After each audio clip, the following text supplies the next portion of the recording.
Hello, everybody. Thank you so much for joining us for this episode of Rev and Reach, where we share our digital marketing secrets and give you a look behind the scenes at how we get results for our clients. I'm Lori Jo Vest with Pop Speed Digital Marketing. I am the co founder and partner, and Kylie is here. She is a digital marketing specialist and our, I guess, third in command. And today, we are going to talk about some of the basic things that we do that you may not consider that can help you amp up your results on social. So, Kylie, why don't you get us started? Yeah, so in kind of, between Lori and I discussing like what we wanted to talk about in this episode, there are so many different directions we could take it, and it's one of those episodes we could probably continue to talk forever Yes. about. And I think that for us, in terms of our like general basic tips that really work for us, they're gonna ultimately come off as really simple. And Yeah.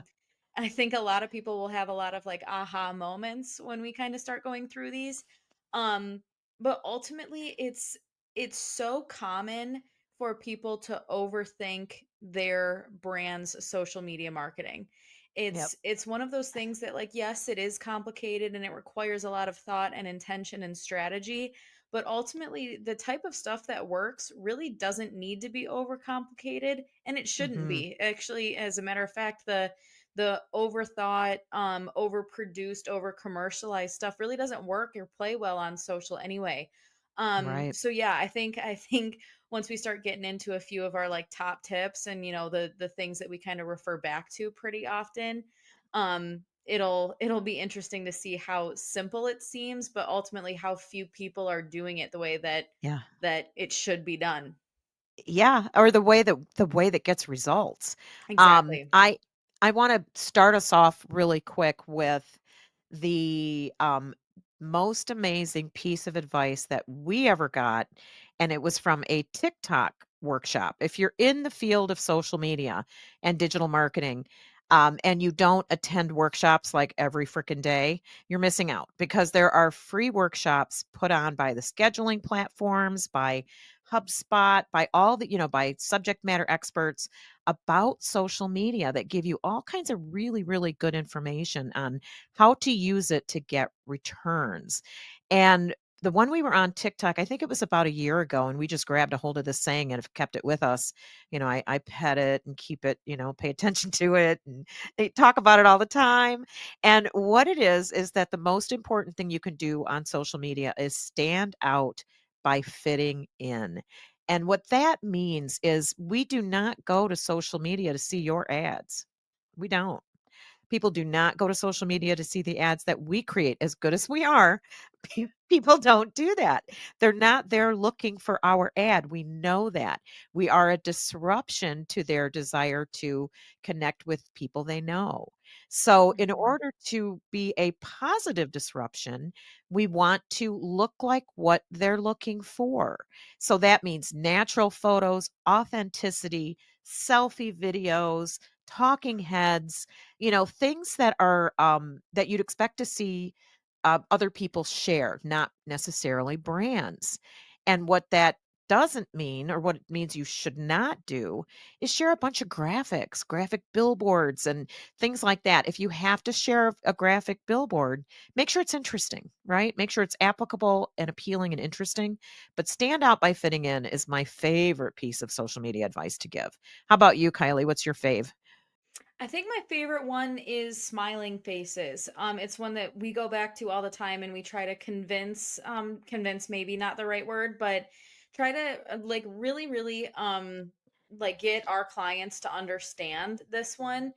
Smiling faces, specifically smiling faces, that have to do with Hmm. your brand's community, whether that's your audience members, happy customers, people, within the community, staff, volunteers, anybody behind the scenes that's Hmm. involved with the brand, using their faces and their happy experiences on social is so effective. I think I'd be curious to see an updated stat of this. I should have pulled that before we got in here.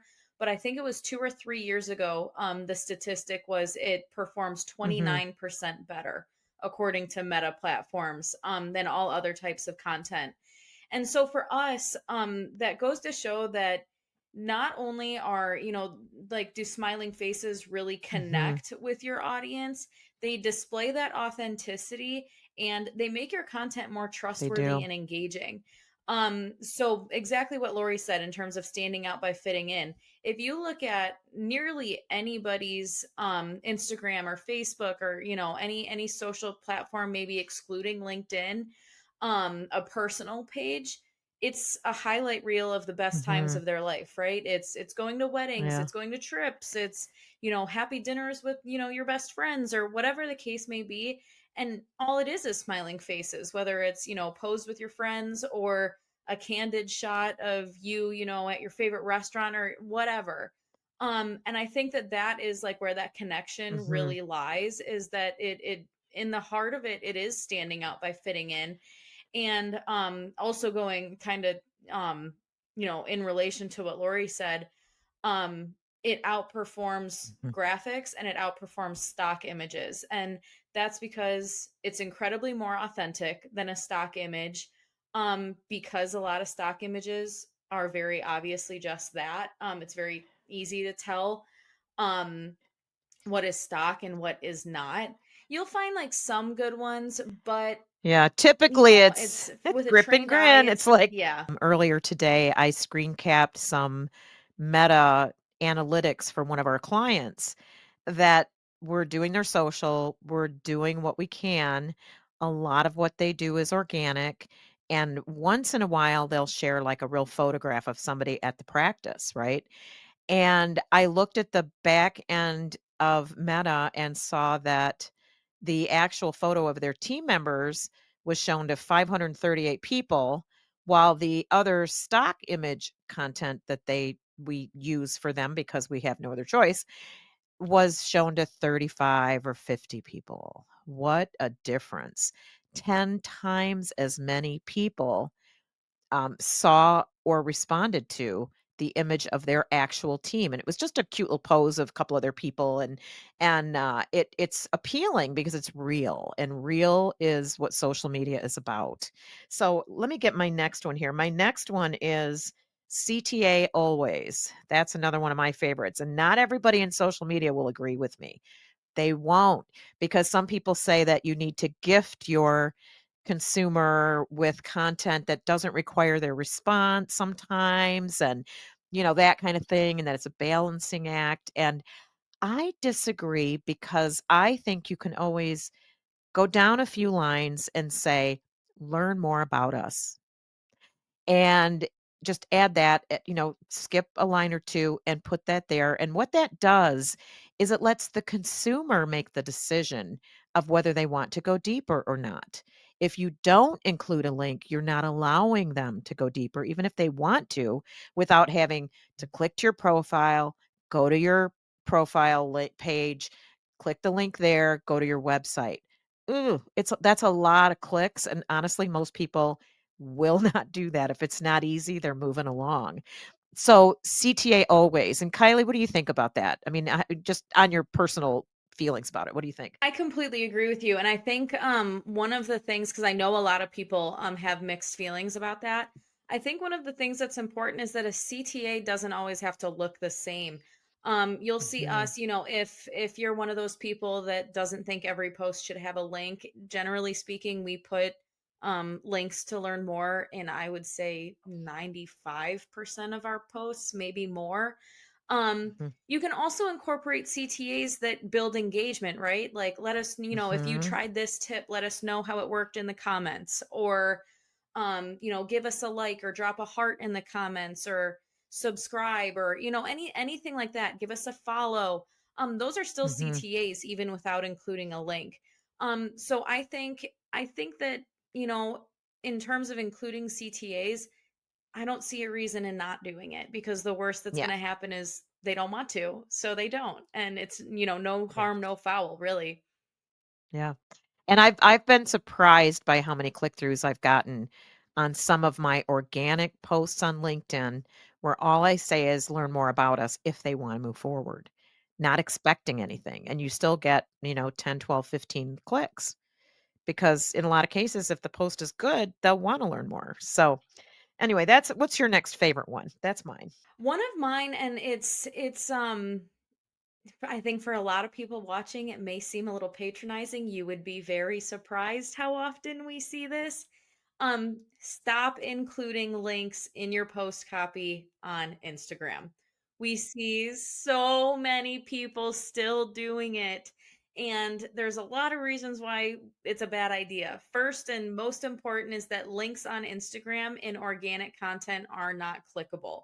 So what they do is particularly ones that are not shortened in the copy, they just take up way too many characters and it looks silly, honestly, because it's a bunch of mumble jumbled letters and figures and symbols that do nothing because And you can't people copy and will not copy and paste. I don't care what you think. They will exactly. not copy and paste. Exactly. It's just Yeah. far too much work, No. and far too much to ask of your audience. They're not going to do Yeah. it. So the our recommendation for kind of fixing that is to include we've used Linktree, link in bio is another one. There are a lot of platforms where you can kind of build your own profile of just like your highlighted important links.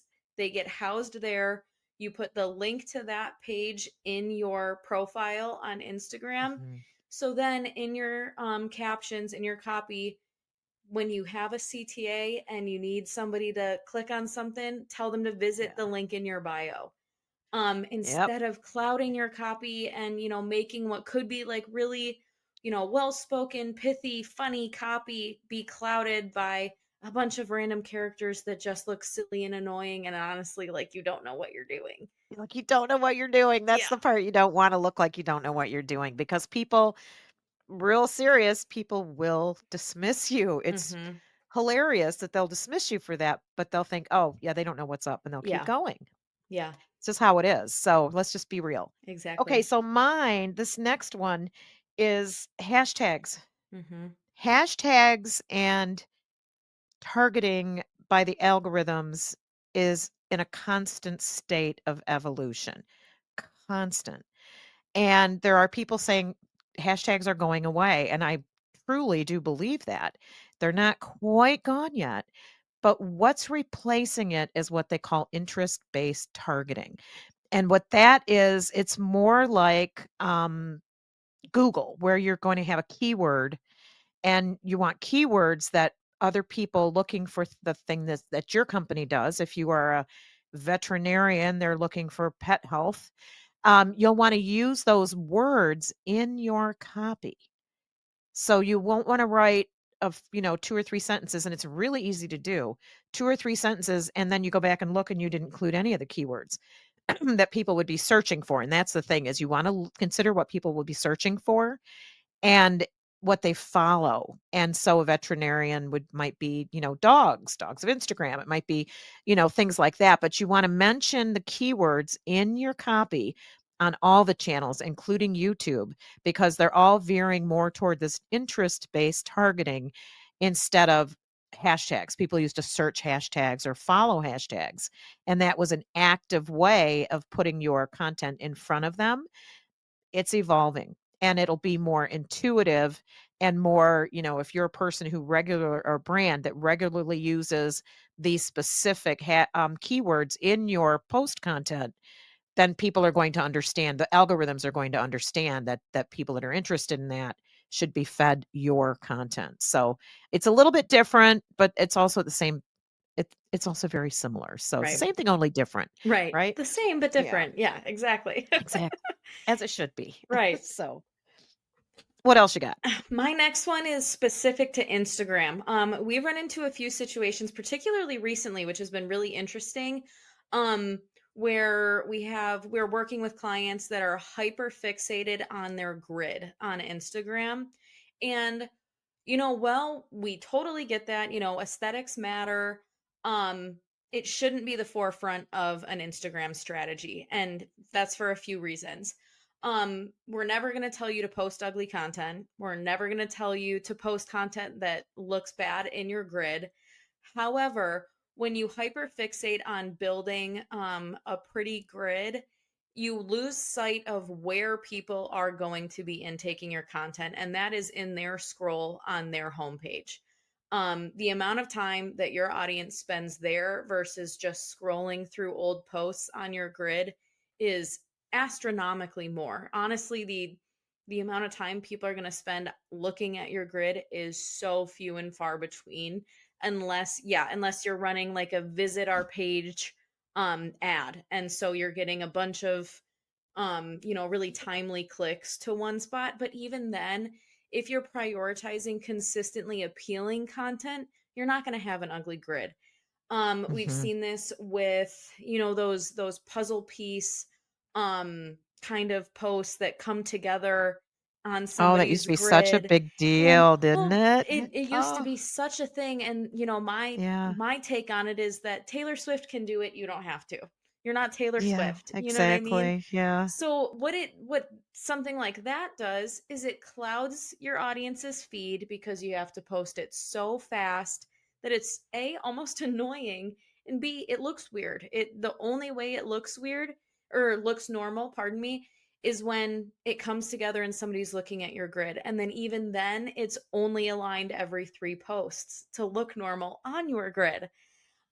So yeah, getting hyper fixated on what your actual page looks like, we just kind of take it as a missed opportunity to really focus on what's going to get clicks on your audience's homepage, and that's ultimately what matters far more than the look and feel of your grid. Should you stick to brand colors? Yes. Should you prioritize good thumbnails? Absolutely. But by trying to make too many things come together, that ultimately, once it's been 3 weeks since you've posted something, nobody's thinking about it anymore. So it just doesn't matter how well it fits on your grid anymore. So yeah, it's interesting because I think that maybe, in past years I could get behind it a little bit more when those puzzles were, a much more prevalent trend and things like that. But it's been really interesting how much we've run into concerns about the grid this year, compared to how little it really matters if you're doing everything right, generally speaking. Yeah, it is interesting, and the thing that we noticed is that I think they may be through the transition now that Instagram photos are no longer square. They're now the vertical format, and so it's virtually impossible to get a beautiful kind of puzzle piece fit together grid. However, that doesn't mean there's not things that you can do to make your page stand out. And I'll give you an example. I was working with a cancer center. It was a radiology center about 3 or 4 years ago, and we did a bunch of competitive research. And we found that Dana-Farber at that time, cancer center, it's a really well-known cancer center in the US, had actually made their Instagram page smiling patients. And it was just like casual headshots of smiling patients. And when you pulled up their grid, it was almost overwhelming in how cool it was because you just look at all these beautiful faces. And I've never forgotten that because that was how you create a beautiful grid that just never is anything but that, right? Yeah. Well, the thing about that too is that it also appeals to the Yeah. scroll, right? Just the random scroll because it stands out by fitting it. I mean, every tip we've covered so far, Yeah. really, you're standing out by fitting in because you're using those smiling faces and all of that together. There exactly what Lori said. There's ways to make a cohesive, beautiful Mhm. grid that stands out and gets attention that also works in the algorithms of your audience on their, in their mid scroll on their homepage. Yep. Absolutely, absolutely. What we tell clients, and this sounds really self-serving, but it's not, I promise you, is that if you combine social media with a monthly email and regular recurring content on a well-built and well-designed SEO'd website, you can't lose. those 3 things work together in a really nice way, and you can repurpose content. So if a monthly newsletter just sounds like too much, well, consider that social posts make great newsletter stories because they're short, they're quick, and they link to somewhere on your website, hopefully, right?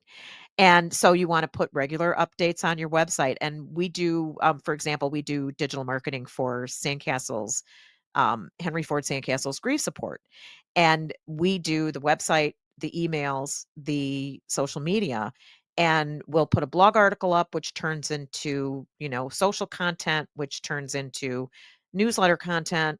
And it just all flows really well and helps us reach our audience repetitively because today things are not that much different than they were back in the day that they when they said that a consumer had to see your television commercial 5 times before they'd even remember your name. So you need to hit them in a lot of different ways to really create that connection and community through your digital marketing. So, yeah, that's one of my all-time favorites. So, go ahead, Kylie, what you got? My next one is about like tailoring your content to different platforms. We'll see. Whenever we go through strategies, we look at all this long list of competitors for whatever industry we're creating the strategy for, and we're constantly looking at what our current clients competitors are doing, what works for them, what can we make work for us. And something that I've noticed a lot, like way more than I think that I should, with people that are obviously working with digital agencies or have a social media manager, is the amount of brands that keep their content entirely consistent across all channels. And that's not to say that you can't repurpose content throughout, right? A lot of what works on Facebook might work on Instagram and etc. But when you start getting into, YouTube and LinkedIn and, formerly Twitter, now X, a lot of that content requires a little bit of customization to be really effective on each channel. So let's say, we'll go back to Sandcastles, for example. We just brought them up. If they are recruiting volunteers for an upcoming event, the way that they're going to do that throughout and across each channel that they're on is not the same, right? So what's going to get the attention of, potentially interested volunteers on Facebook is not going to be the same as if they're trying to do it on LinkedIn, right? The audiences across all of these platforms and consumer behaviors are just so vastly different that it's not to say that you can't use the majority of your content throughout every channel that you're on, but by making a few copy tweaks or maybe slightly editing a graphic, or adding a little something to a photo, or using a video on Instagram as a reel instead, making those little edits and like specifications to make it work on individual platforms is so worth the little bit of extra effort that it takes to get the ROI and to really, serve the purpose of a specific post or a series of content or a campaign or whatever the case may be. Because otherwise it's just falling flat. What's going to work on Facebook, Instagram is not going to work on LinkedIn, is not going to work on YouTube, is not going to work on TikTok. So going that extra mile, yeah, is super important. It looks lazy too, Yeah. to me, to Yes. but on the other hand, the channels will let you do it. L Right. in the one I see the most of is Instagram being posted on Facebook, Yeah. and it's got 30 hashtags, Right. and it says link in bio, Right. and it just Or is vice versa lazy. with Facebook and Instagram, and then Instagram having the link. Yeah. Exactly. You don't need a bunch of hashtags on Facebook, you don't need links on Instagram. Just Yep. even yeah, exactly. Something as simple as that. Make those little tweaks just to showcase that you're taking the time to like customize for who it is you're trying to reach on different channels. And here's my last one, is that if you're not taking advantage of stories on Instagram, you are making a mistake. And I know how it happens because a lot of us, we schedule our Instagram content through a scheduler. We may respond to comments and questions from Instagram with a scheduling platform that has the community management function, but there's nothing better than going to Instagram on mobile and sharing those stories with stickers and things like that. You'll reach so many people that are not your followers, which I love, and it's an easy way to expand your reach, way beyond what you will get simply by posting, content on Instagram. And then you can add them to the highlights, and if someone is really interested, they can dig deeper when they get to your page. But I'm really surprised by how many brands missed out on stories, and I think it's because going to mobile, who wants to use it? But it's really important as a community manager, I think, to make sure that you utilize that particular feature of Instagram just to increase your reach. My last one, don't overlook your community management on every single platform. The amount of people when we're doing our audits and, looking at competitors that we see that are not responding to comments, that are, not actively going into their messaging platforms and things like that is alarming because so many, I mean, social media is a regular part of so many people's lives that it should be an accessible point for consumers to reach brands that they engage with, right? And when you don't build that bridge, but then you also expect your consumers to engage with you back on social media, it's, you're asking more than you're willing to give, and that's not necessarily, excuse me, fair to people who ultimately you're asking for dollars from, whatever in, whatever industry.